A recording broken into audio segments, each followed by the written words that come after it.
The power of arrest has been always one of the mostly misused power by the police machineries, and there have been so many cases which have come before the various courts, including apex court as well as high courts. And the honorable Supreme Court has been actually interpreting the power of arrest in a way that would strike a balance between the power of arrest as well as the individual liberty guaranteed by Constitution of India. In this regard, the apex court of India, that is Supreme Court of India,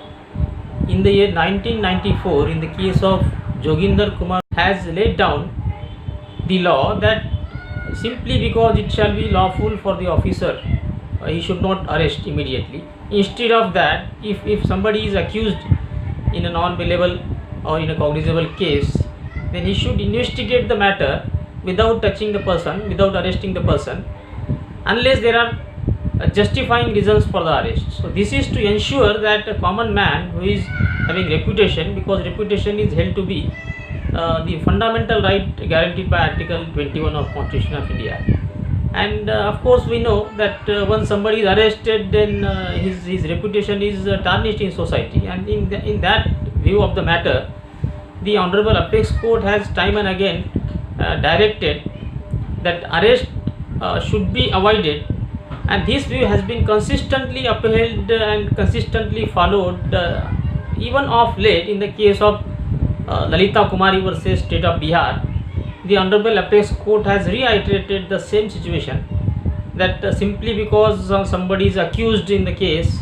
immediately he should not be arrested, and it is not necessary that the FIR should always result into arrest of the accused person.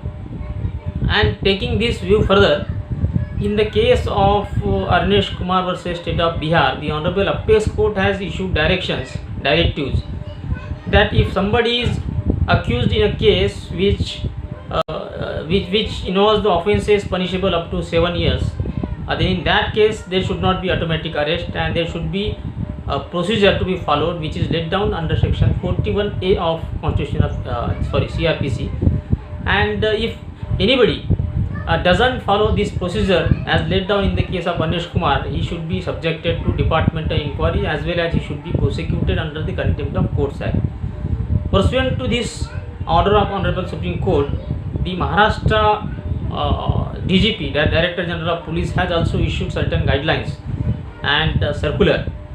informing all the police officers in the state of Maharashtra that in case they do not follow the directions or guidelines issued by Honorable Apex Court in the case of Arnesh Kumar, then there shall be departmental action against them. Now, despite this being the legal position, we have come across several such cases where simply because somebody is named in the FIR, police go on arresting the people, and this is actually violation of the liberty guaranteed by Honorable Supreme Court through the constitutional mechanism. And for that reason, sometimes people may languish in the jail for a long time, despite the fact that offence is punishable up to 7 years. And this gives rise to the several claims in the court, compensation, etc. In the recent example, our friend, our colleague, Advocate Vinod Satpute, surprisingly came to be arrested simply because one FIR is lodged against Satpute with regard to the offences punishable under section 353 of Indian Penal Code. Now, the offence is punishable only up to 5 years, that too after the amendment carried out by the government of Maharashtra, providing that the offences of obstructing public servant from discharging his duty shall be punishable up to 5 years. In fact, previously it was, I think, 2 or 3 years, and as far as this offence is concerned in other state, it still continues to be so. But Maharashtra government has amended this provision, enhanced the penalty, and earlier it was bailable offence. Now it has become non-bailable case, as well as it has become triable by the Sessions Court. And in the case of Vinod Satpute also, he has been arrested, and